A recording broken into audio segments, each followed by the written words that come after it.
livro sobre a orquídea fantasma.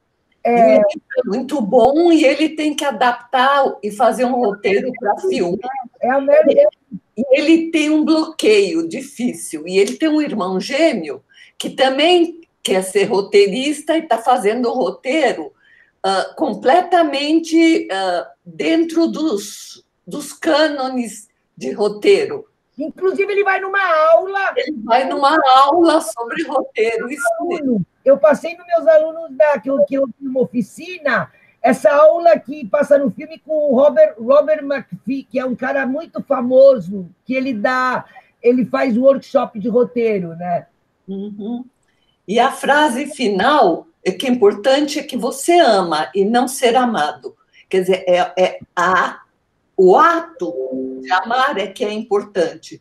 Então, na adaptação, ele vai falar, é a mesma coisa. É importante o teu movimento em direção ao que vai ser adaptado. O resultado não é importante. Olha, interessante. Olha, é o cara, Augusto? É o cara? Augusto? Que é isso? Augusto, o que é isso? É o Robert McPhee, tá. É o cara que fala de roteiro. Esse cara é muito famoso. Abre o teu som, louco. Ele é bom pra caramba. Ele é maravilhoso, ele é espetacular. Mas vê só, o Robert McKee estraçalha com ele. Eu lembro, eu assisti esse filme. Estraçalha com ele, porque ele quer romper os cânones. Ele quer escrever um filme sem personagem, sem objetivo. E ele fala, então o que você vai fazer na minha aula, seu imbecil? Como é que você quer escrever um filme sem personagem? Se o personagem tem ação, não tem objetivo. Ele queria fazer um filme conceitual, né? Conceitual. E ele termina o filme dizendo que ele não segue os cânones. Ele não vai fazer o fim que o professor mandou. Ele vai fazer um fim que ele sente que é importante para ele. E ele está feliz. Então, é a coisa da fidelidade e da infidelidade. Legal. Eu posso mandar o link para vocês depois desse final, quando o Robert faz a aula. Tem essa conversa que o Augusto está falando. Eu vou procurar e vou mandar para vocês depois. Vou até anotar aqui, porque eu dei numa aula minha. Legal. Bom, vamos continuar aí, se ninguém tem mais nada a falar. Então, não, ainda sobre esse filme, achei interessante, porque ele diz que exatamente dramatiza, né? No filme, eles dramatizam essa dificuldade, né? Deixa eu voltar aqui, que eu não estava no lugar certo. Que dramatiza essa dificuldade, essa transformação da visão artística para comercial, e achei muito interessante ele falando da audiência, dos espectadores, né? As expectativas previsíveis e imprevisíveis da audiência, de quem vai assistir. Achei muito interessante eles pensarem nisso, né? Lá na recepção, eles estão com a cabeça já numa expectativa que pode ser previsível ou não. Então, é tudo assim, tudo tem os dois lados, né? É um caminho bem tortuoso, como eles dizem aqui. E são os motivos, resumindo aqui, eu achei muito interessante os motivos da história da adaptação, que é a evolução, a fidelidade e a intertextualidade, né? Agora, vocês percebem como, gente, duas coisas. Primeiro, a adaptação venceu. Gente, é isso para mim. Não sei, não tem muita discussão. Não dá, é tudo. É muita adaptação. Realmente é uma coisa que a gente consegue ver isso. E outra coisa, muito legal, que agora as coisas estão voltadas para a recepção, sabe? A adaptação foi feita assim, foi feita passado, a conversa foi como fizeram, adaptou muito fiel, foi longe. Não, como foi recebido, entendeu? O pessoal gostou, o pessoal viu como adaptação, o pessoal precisou de ver outras coisas, quis ver outros filmes, quis ler o livro. Sei lá, eu acho tão interessante tudo isso, entendeu? Acho legal agora estar estudando isso, sabe? Que tem um pouco a ver com fan studies e sei lá. Eu queria acrescentar uma coisa aqui. O Robert, o McKee, Ele tem um capítulo que ele fala, Story, que é o livro dele, é sobre originalidade e não duplicação. Olha. Duplicação é a mesma palavra que a Linda Hutton usa para dizer o seguinte: quem faz a adaptação pensando em fidelidade, não, como é que é? Adaptação é duplicação, mas é duplicação, mas é outra coisa. É duplicação, mas é outra coisa. Porque se você pensar em fidelidade, não vai virar outra coisa, vai ser duplicação sem essa outra coisa, entendeu? E se você faz adaptação, aquilo tem que virar outra coisa. E eles, a luta de Hollywood, todo mundo sabe disso, como tem muita gente, muito filme, muito streaming, muito, ele precisa segurar a audience, o espectador sentado lá no sofá assistindo. E se você não fizer algo, se você se preocupar com o original, você não consegue prender o espectador. Essa é a luta deles. Quer ver coisa diferente. Eu falei para a Gisele outro dia que a gente estava falando negócio da poesia, que ela falou, isso daqui, eu nem lembrava que eu tinha feito essa crítica, que ela falou, você falou que era muito igual.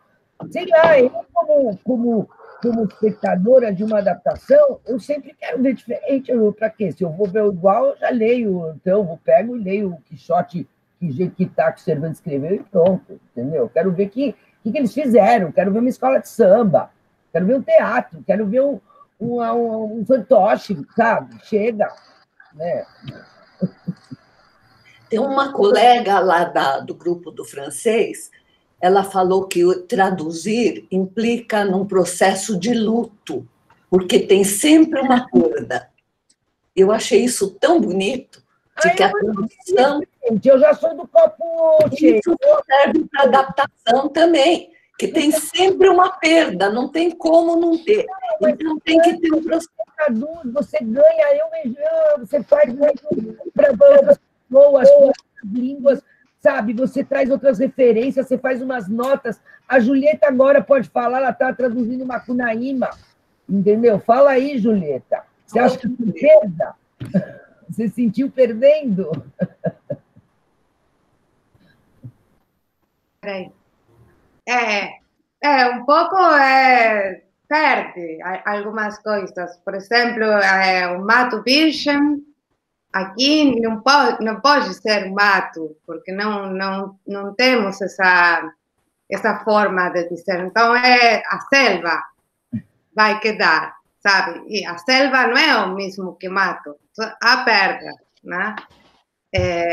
Sim, mas é uma transformação também, é uma ampliação da linguagem também de reflexão, de procurar outras formas, outros termos, não? É uma ganância também, há uma perda, mas também é um luto, uma alegria também, um nascimento novo, não? Sim. Selva e Mata Virgem, você tem que adaptar ao leitor, e aí a gente está na recepção. Quer dizer, como a pessoa que vai ler vai sentir, vai interpretar uma coisa que não existe Mata Virgem. Então, você tem que encontrar o que vai fazer o eco, o que vai fazer a ressonância. E a imagem na mente dos leitores, aqui poderia ser um matorral, o mato, mas não é uma outra paisagem, sabe? Então, essa... E aí é uma perda que é bastante importante, bastante grande, porque não é a mesma coisa a selva que o mato, não? E aparece muito no livro, né? Mata Virgem é a mata mais fechada, é a Mata Atlântica, é a mata que você não consegue passar dentro, ninguém entrou, por isso ela é virgem. Mas o mato virgem... É matar. Mato virgem, disse Mário. Eu vi que porque aqui no Brasil a gente fala que a mata virgem é aquela onde ninguém passou.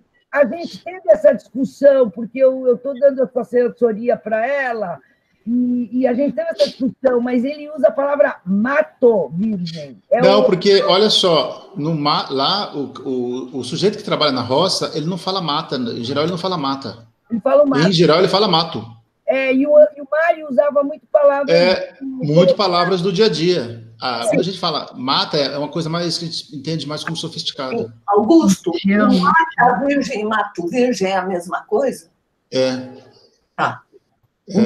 Então, é uma floresta onde ninguém passa. A Gisele colocou aqui, fez uma colocação, ela colocou assim: por que diferenciar demais é o grande critério de avaliação das obras adaptadas, quando todas as vezes em que vamos a outro meio, já mudamos, não falamos ela. Por você. Realmente... Bom, se vocês concordarem, vamos voltar um pouquinho ao texto, só para a gente acabar? Só falta um pouquinho. Vamos lá, Simone, na história? Vamos, agora a gente já entra na história, né? A história eu achei bem legal, porque aqui é legal, interessante, John, olha que legal. Todo mundo sempre começa a história, gente, no grego, não sei o que lá. Ele começa diferente. Adorei isso. Vai, vamos lá. Já começa falando que, apesar das mudanças, né, de terminologia, dos significados ao longo dos séculos, as bases da adaptação acabaram seguindo um certo caminho, né? Aí ele começa a falar sobre as adaptações sociológicas, científicas, teológicas, mitológicas, textuais, e aí ele fez um paralelo muito interessante, que ele aproxima a adaptação do próprio processo de evolução, né, humana, ou do ambiente também. Ele fala muito de ajustes biológicos, culturais, as capacidades humanas, ele até menciona justamente a teoria de Darwin, e ele acaba fazendo um paralelo de toda essa teoria de evolução com a evolução da adaptação, ou com a própria adaptação, né? Ele pega a adaptação... Não é ele, dá uma olhada, na verdade ele está fazendo um recap das teorias, assim, ele está comentando... Dawkins, né? Não, deixa eu ver quem... Porque, inclusive, isso escreveu em vários outros autores, a Sanders, ela tem todo um capítulo sobre isso, entendeu? É que a gente já leu a Sanders no grupo, a Sanders tem todo um capítulo sobre isso. O que ele está falando está fazendo um recap, na verdade, não acho que é o que ele pensa. Se bem que aqui no começo ele coloca, eu achei que era ele mesmo definindo, que ele fala, nesse sentido, a adaptação tem sido reconhecida como um processo, né, de evolução mesmo, da evolução da ciência, da história da humanidade. Então, achei que era ele mesmo. Não, ele fala trends, olha, selective process of trends and individuals. I tend to highlight some of these historical currents in order to point the cultural archaeology anticipate, tá vendo? Ele está mostrando as correntes, o que, tipo, as escolas, o que tem, entendeu? O que o pessoal vem pensando, né? Então, aí ele fala, ó, in the broader sense, adaptation has described, entendeu? Ele está... Inclusive, é interessante porque ele não cita as pessoas. Outra coisa que me deixou assim, meio, né, surpresa, porque, vocês reparem, ele quase não cita a gente. Quer dizer, ele cita, mas aí depois ele não coloca... Olha, ele não coloca ano, ele não coloca... Depois você vê nas referências. É uma maneira de escrever um pouco diferente, gente, se vocês forem olhar. Não sei se vocês repararem, como eu estou escrevendo um livro, eu estou reparando nesses detalhes, entendeu? Como o pessoal referencia. E gasta muito espaço você colocando data, né, tudo. Então, sei lá, vamos lá. Aí na próxima parte ele começa a mencionar, né, Robert Stem, Linda Hutton, Dawkins, Richard Dawkins, e aí ele vai falando um pouquinho do que eles consideram, das perspectivas da adaptação por eles. Agora eu vou pular para aquela parte que assim mais me tocou. Lembro que quando eu li a primeira vez, que ele fala que a própria mitologia ela pode ser vista como uma forma, um método de adaptação natural, né, das crises humanas, dos mistérios. Então, é como a parábola, como as parábolas. Então, a mitologia ele vê como uma adaptação, uma forma de vamos dizer, reinterpretar as misérias humanas, as crises, de forma que as pessoas consigam entender em narrativas compreensíveis ou metafóricas, né?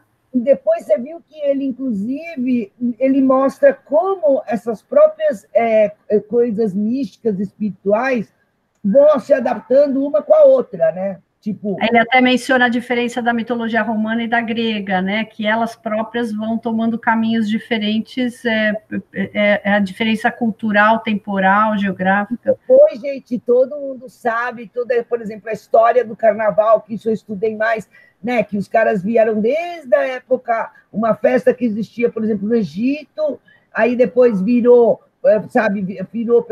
festa romana, grega, depois romana, depois quando vem a religião católica, ela adapta um monte de festas para a festa delas, né? As festas católicas são todas adaptadas. Era o solstício de inverno, lá aquelas coisas da... Bom, vamos lá. E aí ele menciona, inclusive, essa parte bíblica, né, que a hermenêutica bíblica, que ela passa num certo momento, acho que foi no século XVI, que é de ser, assim, um aspecto de comentários para um aspecto de críticas, né? Então, aí ele acaba abordando a recepção de novo, né, na minha opinião. É super importante que ele fala, na verdade, isso, né, que a new direction in adaptation practice in the 16th century, que é quando a gente começa a ter a tradução da Bíblia, né, gente? O que aconteceu nessa época? Foi Gutenberg, começa Gutenberg, que a gente começa a imprimir, o texto não fica só na mão de poucos, outros começam a ler, começam a comentar e pronto, aí o negócio fica para o povo mesmo. Vamos lá. Aí ele menciona Foucault e ele fala sobre a relação de novo, ele fala da recepção, né, a relação dos leitores com o texto. Então, seria uma relação histórica, uma mudança histórica, né, nessa relação do leitor com o texto. Vai do comentário, da observação, da simples observação, para uma leitura mais crítica, né?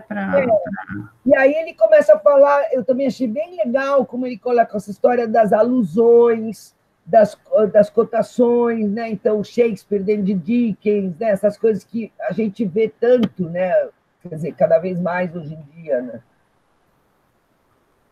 Aí ele menciona assim, a lista, né, de táticas ou de métodos de adaptação, né, linguísticos, visuais, audiovisuais. Olá, version, que a gente sempre não sabe o que usar, né? Olha que legal. Version, quando é uma variação de uma adapted source. O John não gosta da palavra version, mas assim fica legal, John. Olha lá. É uma variation of adapted source. Achei legal isso. A parody, bababá. Aí o forgery... Vai explicando. E o revision, revaluation, rewriting, adaptation, improvement. O que são os embeddings em português? Porque quando você tipo, enfia uma coisa na outra. Porque ele fala em adaptations conceived as embeddings, the adapting representation incorporates another structure of the source. Aí eu não consegui visualizar o que seria. O que você acha? Muda a estrutura original do trabalho para incluir uma outra parte, seria isso? Não sei, John, dá uma olhada. O John que é um especialista em inglês, aí não sou eu, gente. São os embutimentos, os embutidos? Eu entendi como inserções, assim. Tipo.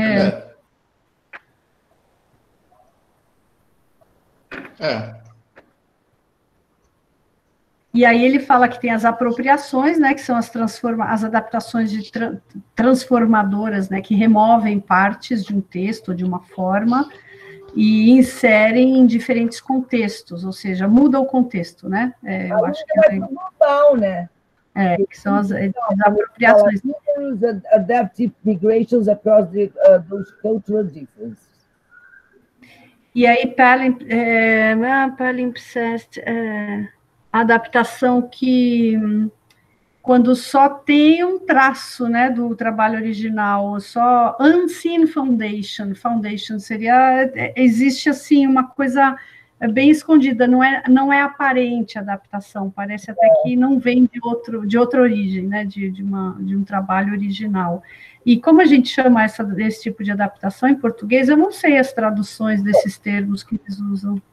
Eu também não, é meio complicado. Agora, uma coisa que eu adorei esse final, e aí acho que a gente poderia acabar, porque depois já começa a Film and Media Adaptation, para não ficar cortado, né? Apesar que eu falei para a gente até um pouquinho mais, mas sei lá, acho que a gente já entraria no outro tema, para ficar já mais certinho, mas eu vi nesse final quando ele fala assim, how writerly text can produce engagement beyond traditional and passive readerly relations. That encourages an active adapting by a reader or viewer. Isso eu achei super legal, porque uma das coisas que se fala muito hoje, desse intercâmbio, desse leitor ativo, desse reader ativo, entendeu? Que ele não fica só olhando, mas ele, entendeu? Ele adapta isso, ele trabalha isso com outras coisas na cabeça dele. Achei muito legal, achei muito up to date. É isso, e ele fecha só falando do pós-moderno, da perspectiva pós-moderna, né? Que ela acaba caracterizando, vamos dizer, esse campo como mais maleável, né? E que pode ser transformado, adaptado, pode ter formas diferentes. Acho bem interessante ele mencionar Frederick Jameson, e achei interessante a menção ao Dom Quixote também, do Jorge Luis Borges, né? Que iria praticamente reescrever quando ele comenta aquele outro tipo de adaptação. E eu adorei o comentário que ele faz, que também foi uma coisa que também me surpreendeu, porque, né, eu já vim falar desse exemplo 500 mil vezes, mas ele chamou ironic appropriation. Adorei, assim. Extreme and ironic example of appropriation. Porque ele pega e escreve o texto igual, né? Quer dizer, olha que legal, né? Ele escreve o mesmo texto e mesmo assim é chamado apropriação, que a apropriação na nossa cabeça é sempre alguma coisa completamente longe do texto. E nesse caso ele chama de apropriação um texto que é idêntico. Mas eu levei ao pé da letra, apropriação. Você se apropriou de algo que não era seu, de alguém. Você pegou aquele de alguém e se apropriou. Então, ele reescreveu word by word. Na concepção da Sanders, a palavra apropriação, e o próprio John, quando ele definiu no livro dele. No handbook, que é outro, a gente vê a apropriação mais longe que a adaptação. Tipo, a adaptação é mais perto do texto, matriz. Eu acho que é uma palavra inapropriada, apropriação, desculpa, o trocadilho, porque a apropriação, no sentido pejorativo, é plágio. Na hora em que você cita a origem, já não é apropriação, já é...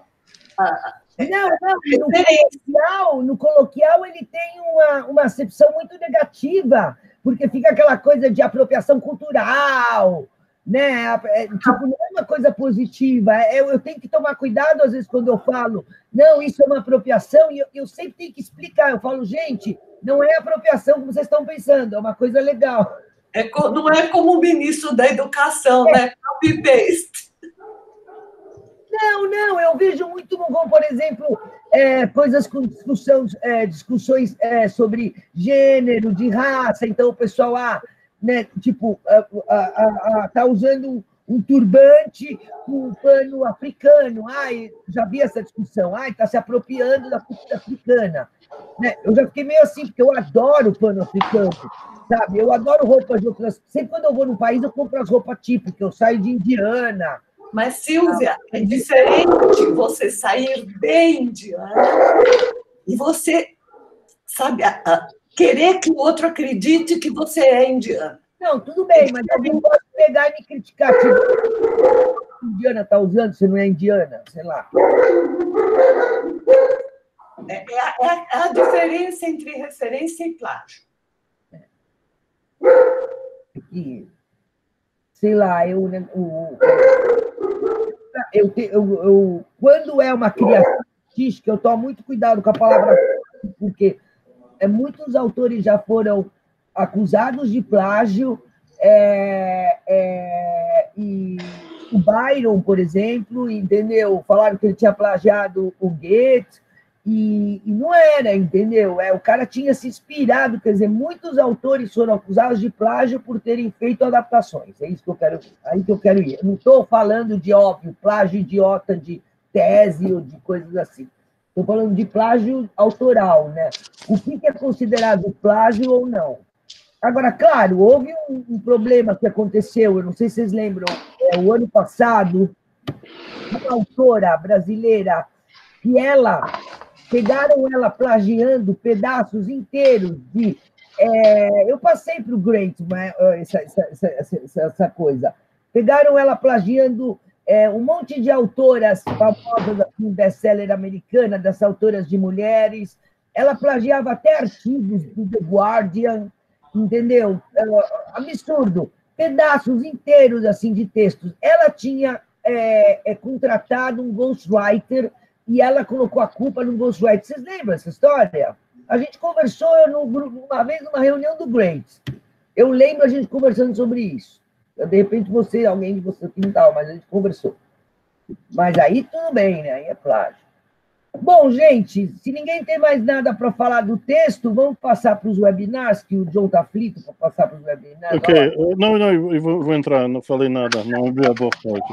Ok, eu fiz umas anotações rápidas, então eu vou falar sobre cada ponto muito rápido no texto. Ok, acho que como todo mundo gostei muito do texto, primeira coisa, algumas coisas já foram mencionadas. A adaptação é uma coisa muito, muito velha, como foi falado, só dar um exemplo que foi aqui, os romanos adaptando dos gregos, etc. O segundo ponto que ele, Corrigan, para mim, estudos da adaptação, Adaptation Studies, foi sempre uma coisa meio insular, meio anglo-americana. Embora na Alemanha, muita gente na área, ele não abre, ele coloca como elemento importante a transferência de um país para outro país. Me lembro, só para falar em termos anecdotais, uma vez fui para a Adaptation Congress em Berlim, a garçom chegou falando alemão, todo mundo parou, ninguém lá entendia alemão, todo mundo só falava com português, com inglês. Outra coisa, ainda tem esse elemento da superioridade da literatura. Outro elemento, a grande importância na história da adaptação de Hollywood. Outro elemento, esse movimento que ele acha que está acontecendo, não concentrando tanto na adaptação do romance para o filme. Claro, muita gente faz isso, muitos estudos, acho que no mundo inteiro, filme de Virginia Woolf, The Hours, esse tipo de estudo. Eu diria que muitos estudos no Brasil são desse tipo. Há poucos estudos vendo elementos históricos. Uma parte da tese da Silvia, sim, mas, por exemplo, onde estão os estudos, só para dar um exemplo, as adaptações de Shakespeare no Brasil? Acho que o grande João Caetano, grande ator do século XIX, ele usou as traduções, as adaptações francesas. Mas há pouca gente trabalhando na área. O livro, né, John, do Reis, do Denis, desculpa, o Denis, que juntou vários trabalhos. Eu li esse livro inteirinho, tem vários capítulos de história de adaptação, inclusive conta Caetano, conta um pouco de adaptações, mas é do Shakespeare só, né? Ok. Outro ponto aqui, claro que ele leva em conta todas as novas mídias e há muita gente indo para esse lado. Outro elemento, a indústria da tradução. Claro que isso tem a ver com Hollywood, mas Leach escreve sobre isso, já falamos um pouquinho sobre isso, sobre adaptando uma maneira de ganhar dinheiro. Sim. E outro elemento que ele não menciona, mas ele toca, eu acho um ponto interessante, a parte legal, a parte jurídica. Quando é uma adaptação, ou plágio, toda essa área. Já falei, acho que falei para vocês, já falei para todo mundo o processo que Samuel, os herdeiros de Samuel Beckett fizeram, perdendo o processo na Itália, que foi para a corte, que foi para a Corte Suprema, quando em uma versão de Waiting for Godot, usaram mulheres. A Corte Suprema, o Estado de Beckett, perdeu esse processo porque, sim, os atores eram mulheres, mas estavam fazendo o papel de Vladimir e Estragão. Não estavam fazendo o papel de mulheres.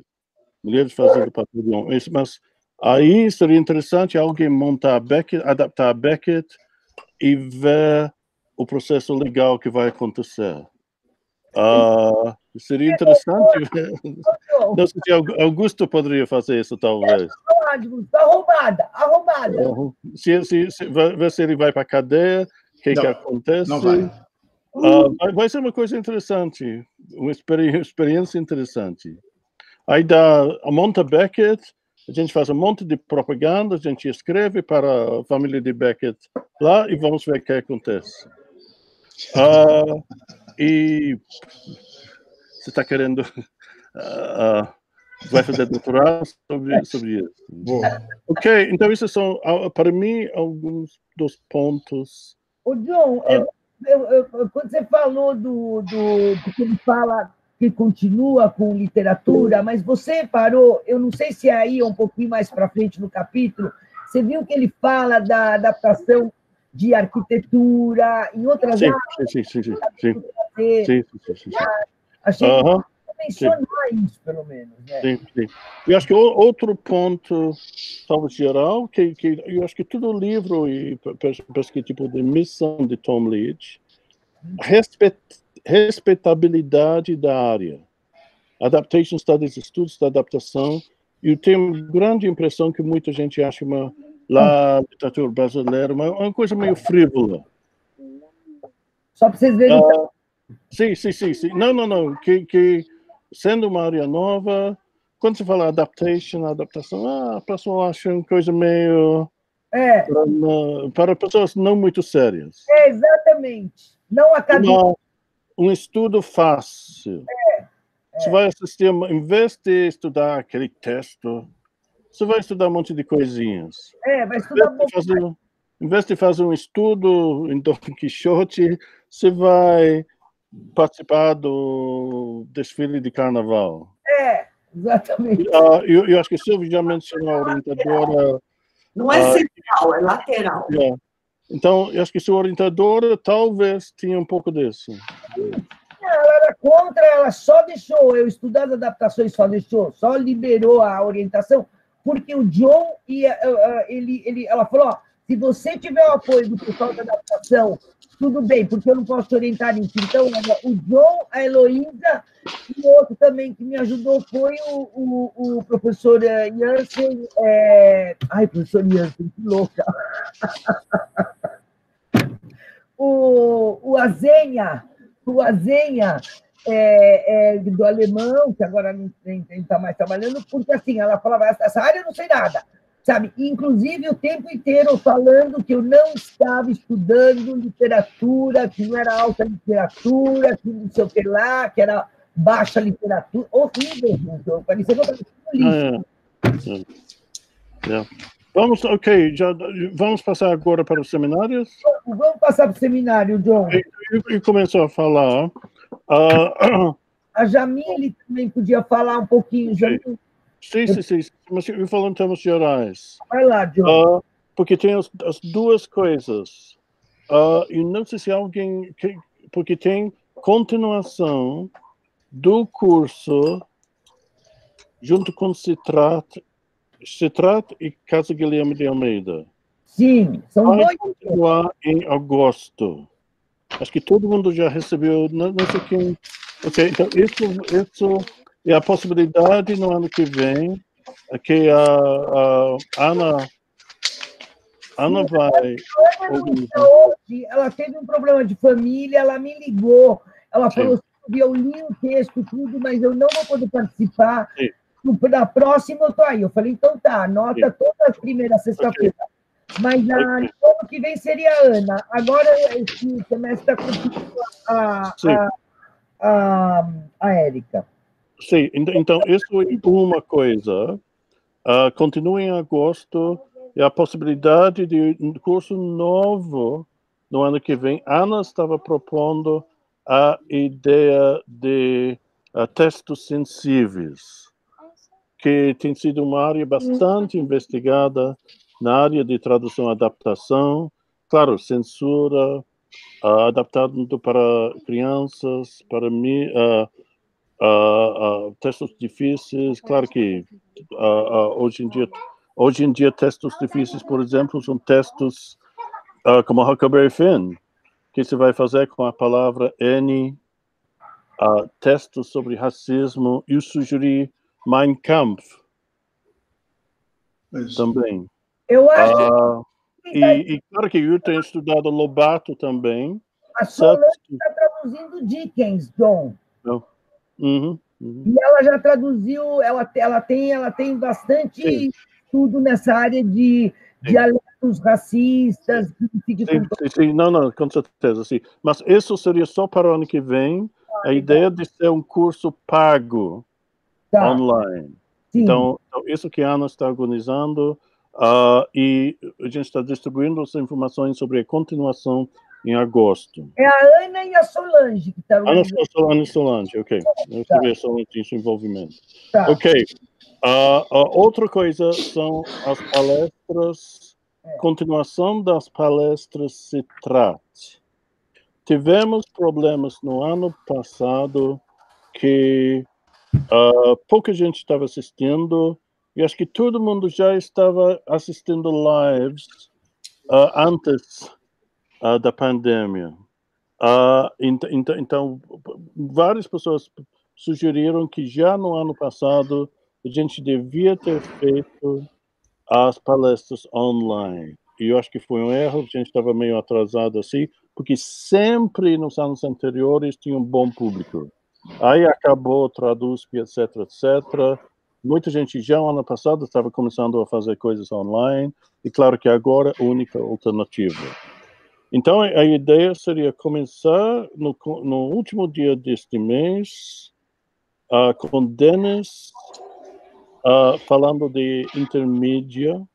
Eu convidei uma ex-colega de Denis da UNB para falar sobre fotografia e tradução. Essas palestras não seriam só adaptação, seriam parte das palestras Citrat, Traduz e Letra, semi-oficiais, e a gente usa o sistema da USP. Parece que agora eles estão usando estão usando o YouTube. Não, o que ele falou, John, é que é o seguinte, eles fazem pelo Meet e, viu, Jamile, depois já passa para o YouTube. É isso que ele falou. Ok, sim, ok. Nós, porque aí a gente já fica com as palestras no YouTube também. Sim. Então, a gente faria tudo certinho por meio do Citrat. E são, em geral, palestras avulsas, não há nenhum tipo de pagamento, etc. E Jamil se ofereceu a ajudar com parte burocrática. Obrigado. E não seriam só palestras sobre adaptação, haveria outras palestras também, mas poderíamos distinguir as palestras great sobre adaptação, chamando alguma coisa como a ciclo great de adaptação. Isso seria uma maneira de... Mas a gente está pensando que fazer outra coisa que não seja vai dispersar muito, é muito melhor aproveitar o que se trata fazendo. E também o nome do Citrat, o nome da USP. Tá bom. E a gente estava só pensando periodicidade. Silvio está sugerindo uma vez por mês. Eu pensei em fazer, porque tem várias pessoas que estão se oferecendo, várias pessoas que sugeriram, e eu pensei inicialmente cada 2 ou 3 semanas. O que vocês acham?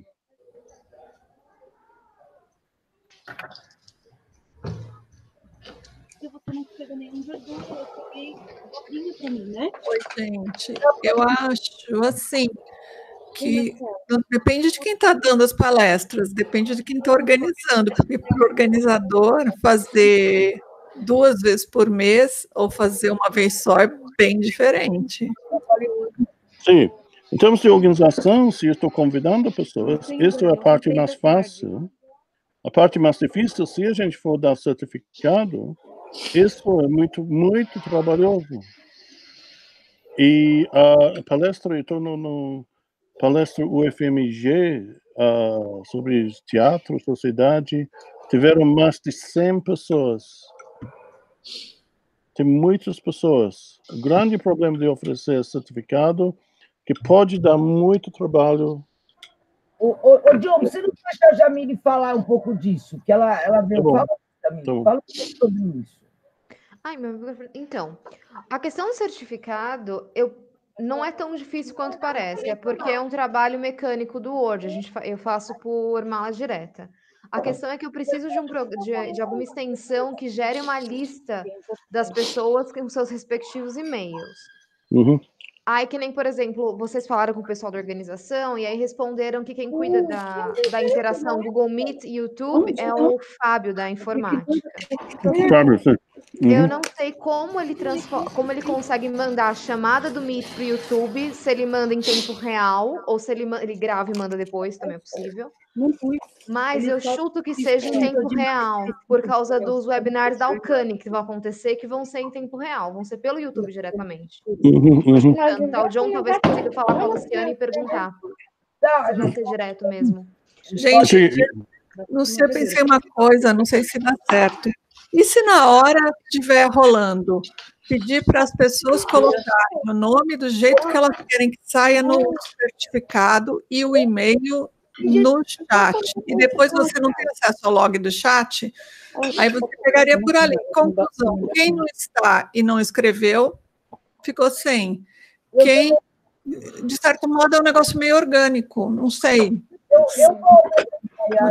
Eu gosto. Batata e mandioquinha dá no mesmo. Comeu 2, mandioquinha, arroz. A pessoa precisa estar dentro de um esquema, por exemplo, se ela é professora, entendeu? Sabe, agora, sei lá. Sabe? Vai, fica aí. Da idade da pessoa, do momento acadêmico dela, entendeu? Que ela vai precisar de um certificado desses ou não. A pessoa, às vezes, precisa de um certificado para provar que ela esteve porque ela parou de dar aula ou saiu do trabalho, entendeu? Para ela assistir isso. Então, assim, às vezes o certificado é necessário. Às vezes não. Então, para que vai ficar se gastando? Eu concordo com a Ana. Essa era uma das ideias, da pessoa colocar o nome aí. Alguém deu essa ideia antes também pelo e-mail. Eu falei porque eu participei de um webinar pelo Zoom que foi assim, pediram para a gente colocar o e-mail e o nome completo.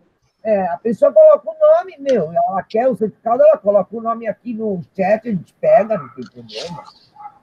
Entendeu? Outra coisa que eu havia pensado, John, sobre os webinars de adaptação, duas coisas. Uma, que eu gostaria de chamar algumas pessoas do grupo que a gente sabe que tem trabalhos de adaptação. A gente poderia fazer naquele esquema de perguntas, por exemplo, chamar duas pessoas do grupo. Aqui a gente já tem o Paulo, o próprio Augusto, sei lá, não sei quem mais aqui. Ela está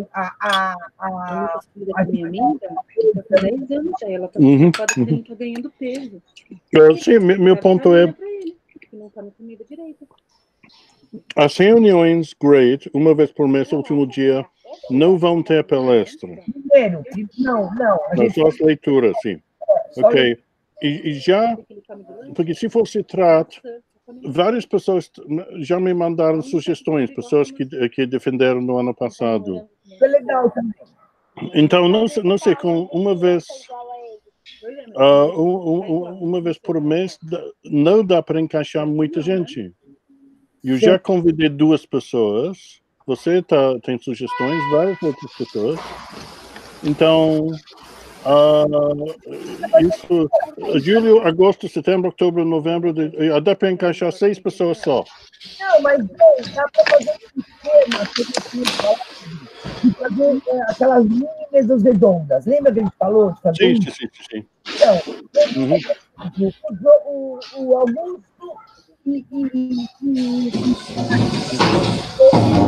Silvia, tá cortando muito o teu áudio. A gente está perdendo você o tempo todo. Não sei se é a distância do microfone. Você vai falando e a gente vai perdendo uma parte do que você fala. Tá. É o seguinte, então, seria mais de uma pessoa, então poderia, por exemplo, citar 2 ou 3 mesmo. E esse Augusto está fazendo esse barulho. E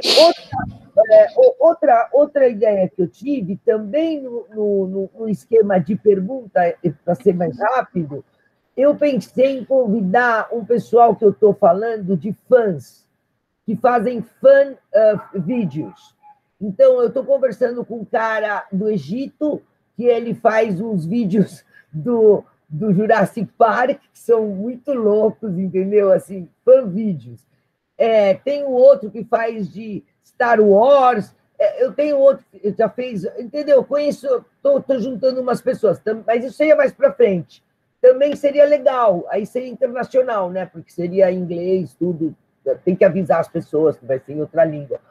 Mas eu estou pensando em umas coisas meio dinâmicas, entendeu? Não ficar aquela coisa só uma pessoa falando, entendeu? De sempre. Aquela ideia que você tinha dado, da gente fazer entrevista, por exemplo. Tá bom, então manda uma sugestão. A gente incorpora tudo. Tá. E a gente faz um tipo de programação não definida. Tá. E a gente manda para todo mundo. E, claro, como se trata, a pessoa de se trata vai ter sugestões que vão ser um pouco diferentes. Tá. Por exemplo, Almiro, sua tradução dos sonetos. E o que eu estou vendo aqui? Não entendi. Great não pode estar no citrato e vice-versa. É carne mesmo? Sim. Não é gordura, né? Mas acho que, então, melhor a gente... Silvia manda sugestões, qualquer um pode mandar sugestão para mim, eu tento incorporar tudo e fazer algum tipo de programação provisória. Outra coisa, John, que eu fiquei interessado em fazer era convidar umas pessoas que fizeram traduções. Então, por exemplo, tem aquela pessoa, o Fren, que você me convidou para ser suplente na banca, Lembra que tinha feito da adaptação a revisão da Bíblia? Gente, um trabalho incrível. Adoraria ter uma palestra dessa pessoa. Não sei se ela é boa para falar, tudo, mas... Catherine. Tem um nome diferente. Não, então, ela conhece todo mundo da Bíblia, então isso seria uma possibilidade, porque o USP quase nunca mexe com a Bíblia. Isso seria legal, porque assim, o trabalho dela é muito interessante. Ela usou um programa que tinha muito grego, muito em latim, aí ela tinha aqui, ela trabalhou com outras pessoas, é legal porque vai falar de tradução com outras pessoas, tradução em time, é uma coisa diferente. Eu adoraria. Sim, Catherine, minha ex-aluna de mestrado. Sim.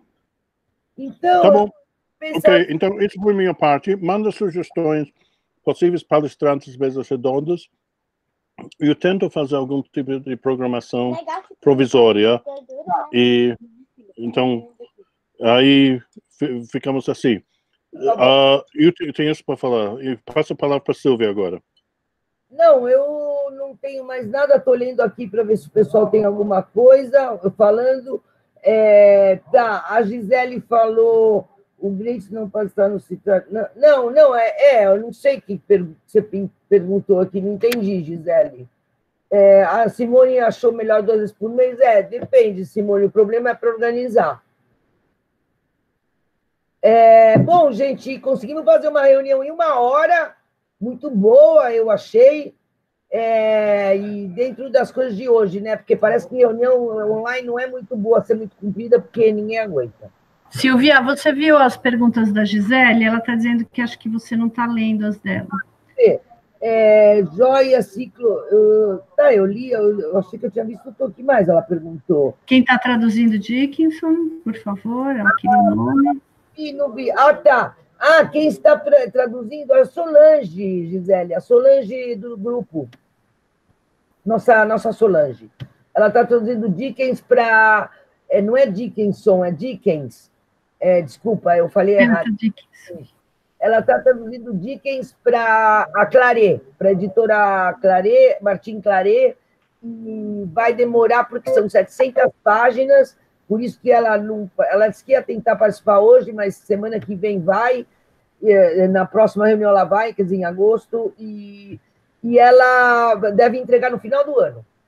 Então, aí a gente podia convidar pessoas que estão traduzindo, que é legal, sabe? Sempre tem uma... Aí não precisa ser uma, entendeu, João? Podia convidar 2 pessoas que estão traduzindo. Então, uma Dickens, a outra que também tem a ver. A Julieta acabou de traduzir o Macunaíma, pode pegar com outra pessoa que tenha feito uma tradução também, assim, tipo, que tenha muita coisa brasileira. Não sei, acho que dá para organizar umas coisas legais com mais de uma pessoa, sabe? Tipo, Oi, Silvia. Oi, pessoal. Posso falar um pouquinho? Tudo bem aí? Fala, amor, fala, que saudade. Eu acho que eu não contei com vocês, né? Bem, eu acabei de fazer o livro, vou lançar agora, virou trilogia, né? 3 livros. Eu estou traduzindo para italiano, na verdade, eu não. Tem uma bergamasca, que é de Bergamo mesmo, ela está traduzindo para italiano meu livro, e ela está localizando, então ela está usando muita coisa de Bergamo, a minha original é em português. A tradução do meu livro para italiano vai ficar parecendo um bergamasco que escreveu, porque ela está adequando tudo. E ela é de São Paulo, ela mora em São Paulo. Eu tenho certeza, se vocês acharem interessante, não só eu falo da adaptação que eu fiz do filme para o livro, mas agora do nosso livro, meu livro em português para italiano, mas é um italiano bergamasco. Se vocês acharem interessante... Falar da tua adaptação, para de ficar falando que você fez uma adaptação do livro, porque na verdade você só se inspirou. O teu livro é muito mais, tá? Eu conheço... Não, sim, é muito mais. Mas falar da adaptação que você fez para a série. Aí junta os 2. Ela fala da adaptação do livro e você fala da série. Sim. Ótimo. Tá ótimo. Então, eu tenho certeza que ela gostaria, viu? E ela tá mudando muita coisa. Quer dizer, o original vai parecer que é o italiano. Vai parecer que o meu é a tradução do livro dela, entendeu? Então, Paulo, manda sugestão para mim, eu incorporo tudo e faço... Sim. Não. Ok. Farei isso, pode deixar. Faço isso sim. Tá bom. Valeu, então, legal. Eu vou embora agora. Tá. Acho que tchau, tchau, tchau. E entra em contato com qualquer sugestões por mail, então. A gente se vê na primeira sexta-feira do mês que vem. O quê? Tchau, gente. Tchau, tchau, tchau, tchau, tchau, tchau. Silvia, posso falar um minutinho com você? Pode, eu fico aqui. Só quero te contar uma coisa que surgiu daquele contato com a Jaqueline. Lembra que o John mandou um e-mail para ela, não tinha conseguido contato naquela época, mas eu consegui, ela continua morando na Suécia, já estou participando das aulas dela na UNB online, eles estão trabalhando com interpretação comunitária, em parceria com a Defensoria Pública Federal, e tem vários projetos. Ah, entendeu? Você sabe... Não, e olha que interessante, eu falei com ela e contando do projeto, eu falei que um dos deliverables era o projeto de lei. Ela falou, não acredito, a gente está buscando alguém para ajudar a gente com o projeto de lei. Ela trabalha, só para quem não sabe aqui, que está a Julieta e as duas Julietas que estão ouvindo, o trabalho dela é de interpretação legal.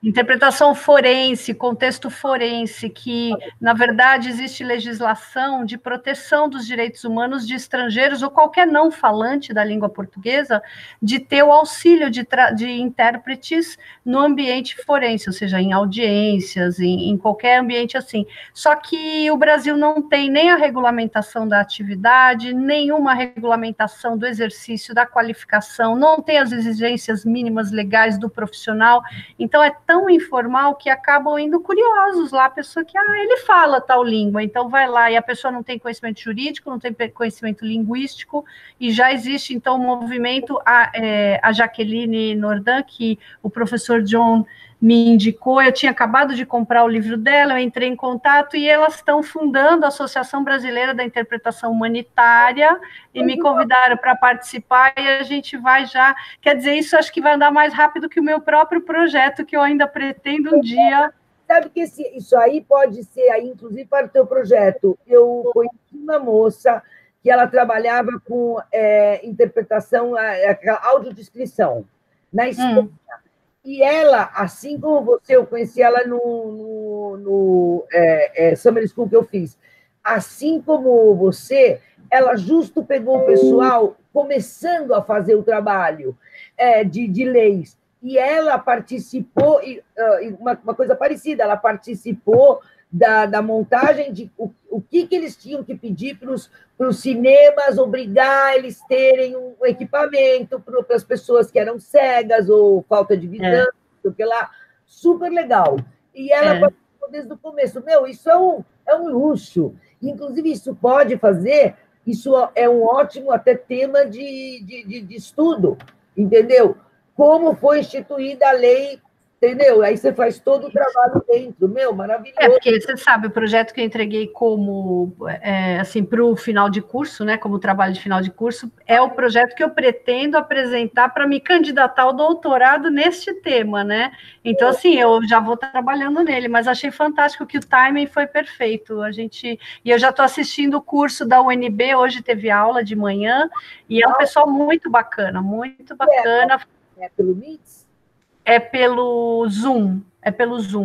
E a professora Sabine Gorovitz, que é um curso de extensão na Universidade Federal de Brasília, de interpretação comunitária, para preparar as pessoas da Defensoria Pública. Então, foi em parceria com a Defensoria Pública lá em Brasília, é um curso de extensão universitária. É muito bacana. Oi, Julieta. Você conheceu a Rossana Coppola? Não. Nos nossos cursos de Shakespeare com o John? Não fiz nenhum, não. Só fiz esse último curso com o John e a Silvia. Ela ia fazer mestrado em interpretação de personalidades oficiais, de discursos do Kennedy, de outros, que na hora de você fazer a interpretação, que não são textos, às vezes são textos que não são lidos, são falados na hora, a responsabilidade do intérprete, de não ser mal interpretado.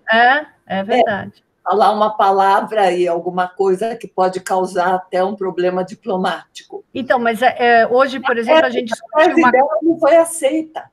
Não? Não, porque o grupo do Tradusp, naquele tempo, não tinha. Quem se interessava por interpretação era mais o pessoal da PUC do que o pessoal da USP. Eu fiz meu curso na PUC, né? Na época que a PUC tinha o curso de tradução e interpretação da língua inglesa. A PUC era o único lugar, gente. Meu, amei essa reunião, foi boa, hein? Foi ótimo, né? Você, Julieta, que já participou de outras. Muito bom. Obrigada. Foi bom, foi bem legal. Muito. E vamos continuar lendo esse livro, que esse livro é muito bom, gente. Que descoberta, te juro. Olha, eu comprei para fazer esse meu trabalho e, olha, não achei que era esse... Isso aqui é uma revolução na nossa área. Tem tudo. Você viu que tem ópera, Julieta? Tem ópera. Eu vi, capítulo 7, já foi. Tem ópera, lembrei de você. Que ópera nunca... Eu quero agradecer, porque eu vi o filme com Nicolas Cage hoje. Demais, foi um prazer. Não, e você viu aquela coisa que eles ficam transando igual uns doidos? Mas não é essa parte, os diálogos do filme são fantásticos. Os questionamentos do roteirista, muito interessante. Não. E começa com a evolução, né? A evolução do mundo. Muito legal, vou assistir. Qual que é o título do filme em português? Adaptation. É só Adaptation. Chama Adaptation, com Nicolas Cage.